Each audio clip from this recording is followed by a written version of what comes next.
Tato kapitola, když jsme bojovali o svobodu a demokracii, že se nesmí zapomenout, protože to byla válka, to byl boj. A tam se umíralo. Každý doufal, že se vrátíme. Taky jsme klekli na zem a líbali zem, když jsme přistáli.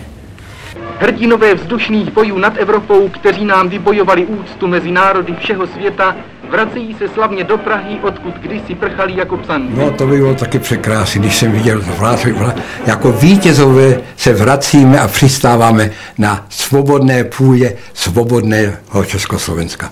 Od klukovství jsem věděl, že se proti Hitleru musí bojovat, ale nejsem rád, že mi potom vlastní národ za to zavřel.